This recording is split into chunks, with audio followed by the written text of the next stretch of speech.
किरण अपने मायके में सबकी लाडली थी और घर में सबसे छोटी भी थी, जिस कारण उससे कोई भी कुछ काम नहीं करवाता था। ना काम करने की वजह से किरण बहुत आलसी थी, जिस वजह से उसके ससुराल में सब उससे बहुत परेशान थे। ए बहू उठ जा, किरण क्या कर रही है, उठ भी जाब। हे भगवान, लगता है आज भी चाय मुझे ही बनानी पड़ेगी। क्या मतलब है ऐसी बहू लाने का जब सारा काम खुद ही करना पड़े, ना काम में हाथ बटाती है ना कुछ। क्या हुआ माँ, अकेले अकेले बातें कर रही हो? सब ठीक तो है ना? क्या बताऊं बेटा, तेरी बीवी तो एक नंबर की आलसी है। 11 बज गए, सोकर अभी तक नहीं उठी। न घर का काम काज में ध्यान देती है, न खाना पीना बनाने में मन लगता है इसका। तू बता बेटा, अब मैं क्या करूं? ये बुढ़ापे में भी सारे काम क्या मैं ही करती रहूं? मैं अभी बात करता हूँ किरण से। इतना आलस करना भी अच्छी बात नहीं है। किरण उठो, खड़ी हो जाओ।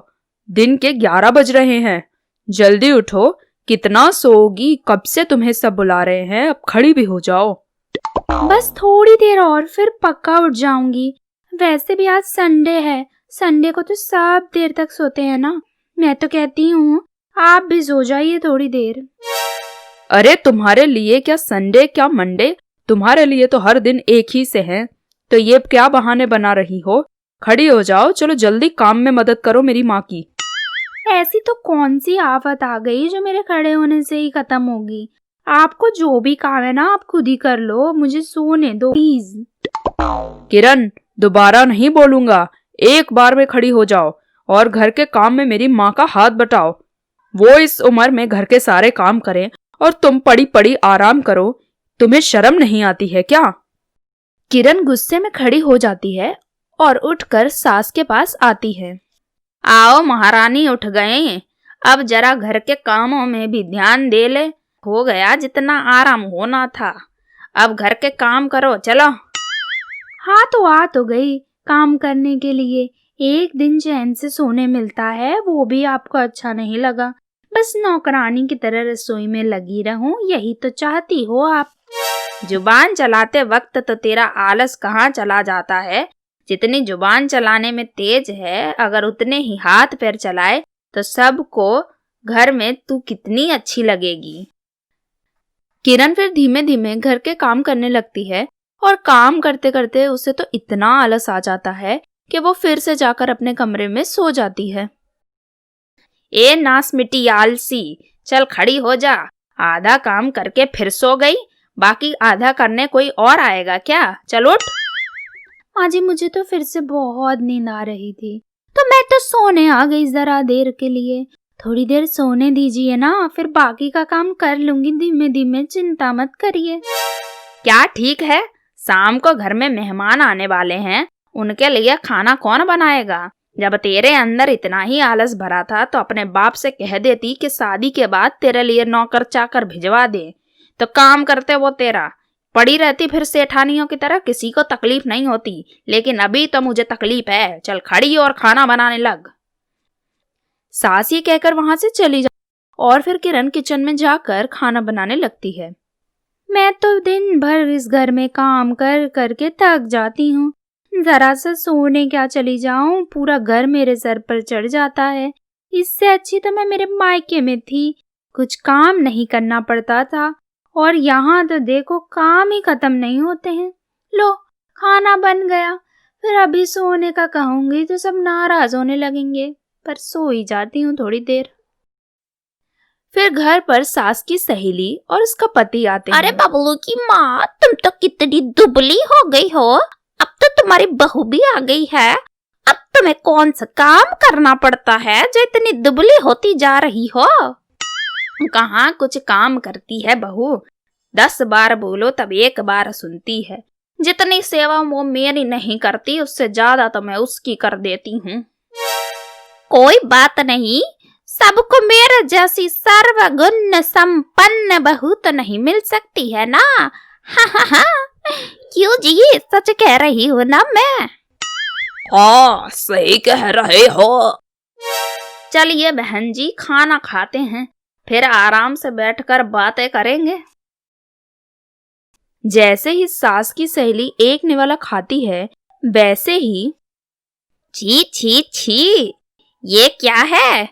ना नमक है, ना मिर्च है, ना मसाला है।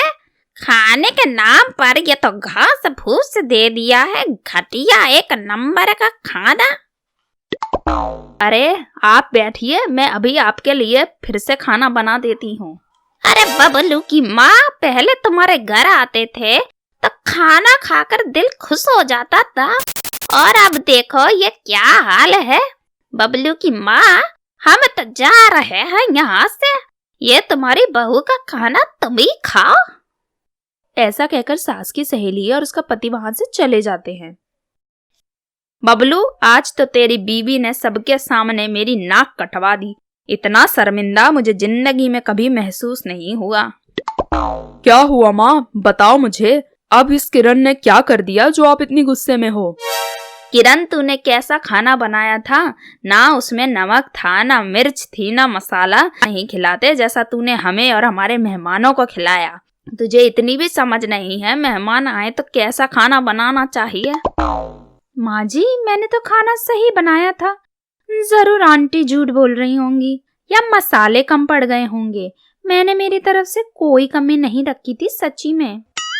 अरे वाह, आंटी झूठ बोली, मैं झूठ बोली, बस अकेली तू सच्ची है। इतना आलस भरा पड़ा है तेरे अंदर, क्या बोलूं तुझे मैं। तूने आलस में ही खाना बेकार बनाया है। माँ जी, अब तो खाना बिगड़ ही गया है ना, अब उसके बारे में बात करने का क्या मतलब है। छोड़िए ना माँ जी, और अब मेरा काम खत्म हो गया तो क्या मैं जाके सो सकती हूँ? देखो बबलू, अभी भी इसे आराम करना है। हे भगवान, कौन सी जगह फंस गई, एक बहू मिली वो भी ऐसी आलसी। अरे माँ जी, तो क्या करूँ, पूरे दिन काम कर करके थक भी तो जाती हूँ ना कितनी।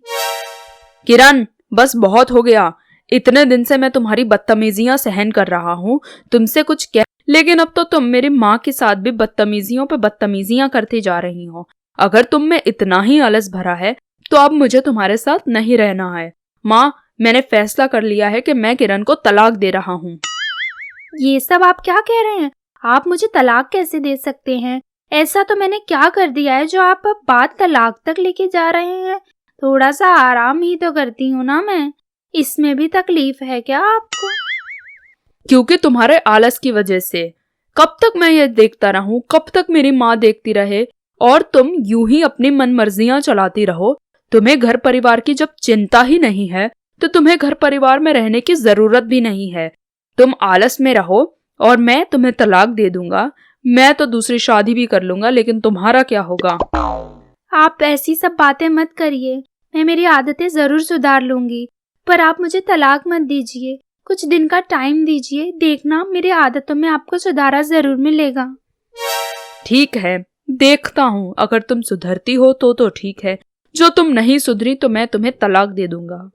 फिर किरण धीमे धीमे अपना आलस छोड़ देती है और अपने पति और अपनी सास की सेवा करती है और उनकी बातें मानती है और घर के कामों में मदद भी करती है।